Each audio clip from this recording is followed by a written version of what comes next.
Hi, I'm Abraham Rodriguez Buendia, and it's a pleasure to present this exposition in the Beyond Academia panel of the Participatory Design Conference. This is called Participatory Design as a method to support the community forms of urban life in the contemporary city, Palo Alto cooperative case. This is a very special place because it's one of the few active cooperative housings in Mexico City, and probably the most representative of them.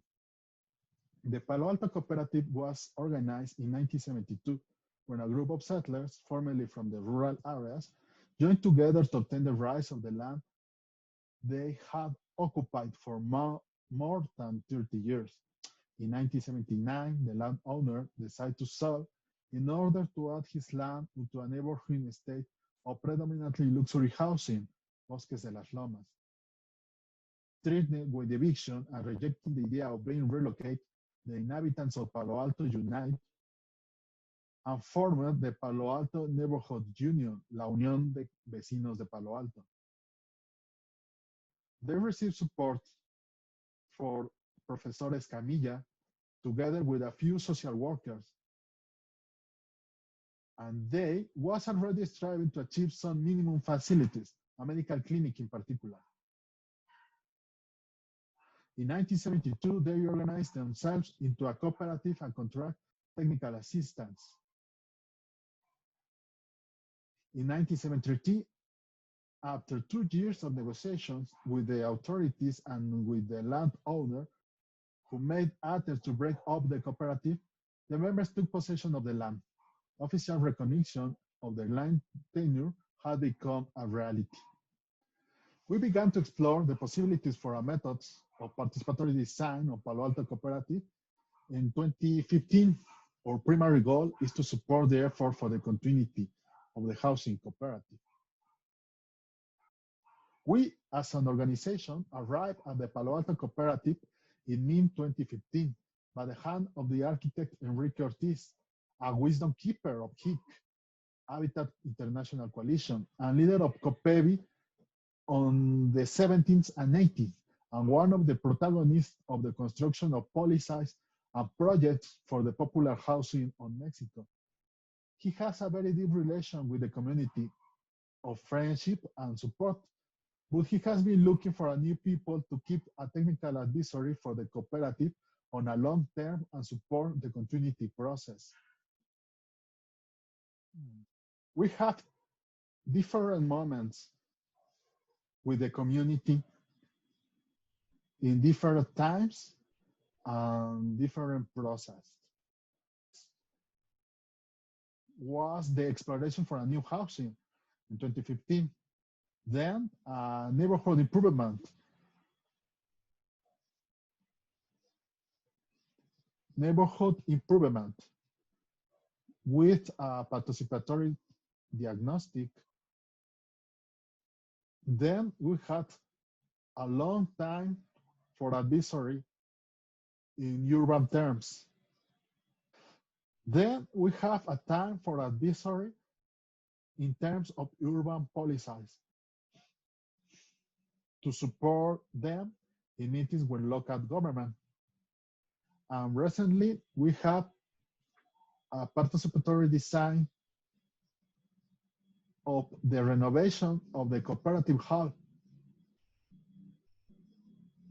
This is an architectural project under construction.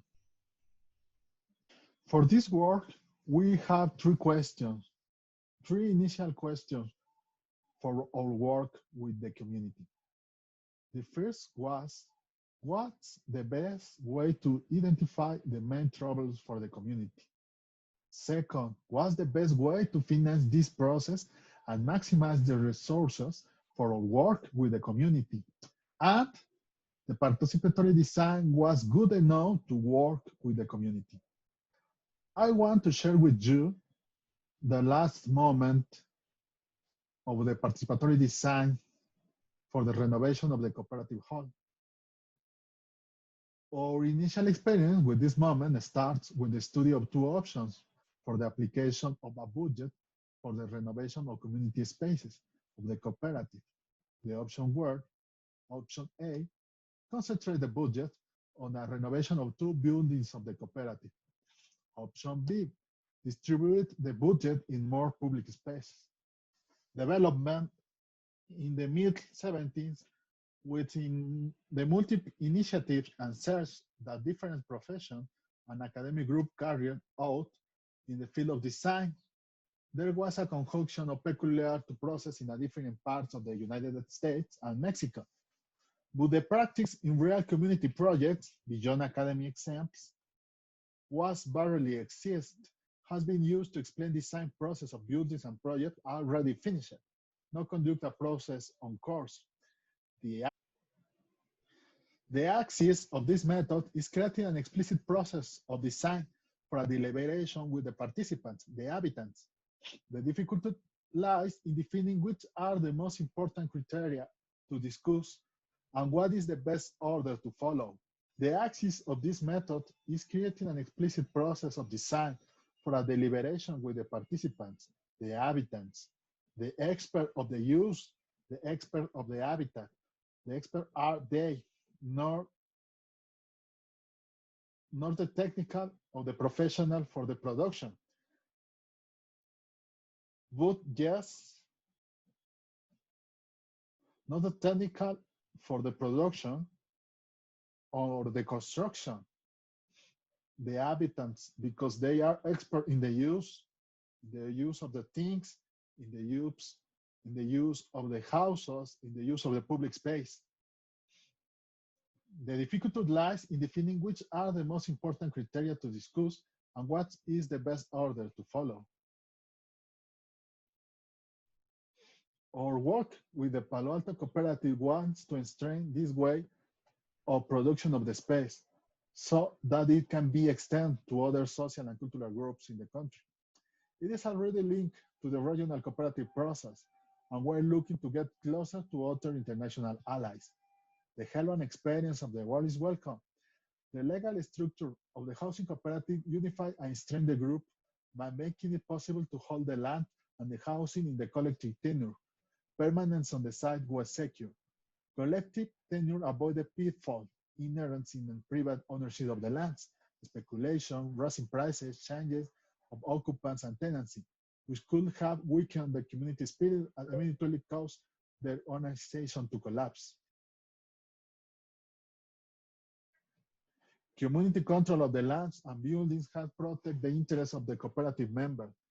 48 years later, the cooperative still controls the property and the original population continues to benefit, a rare case in a luxury residential suburb of Mexico City. We thank to the Palo Alto cooperative community for the work of this presentation and the architect and artists for the support and confidence to realize this duty. Thank you very much.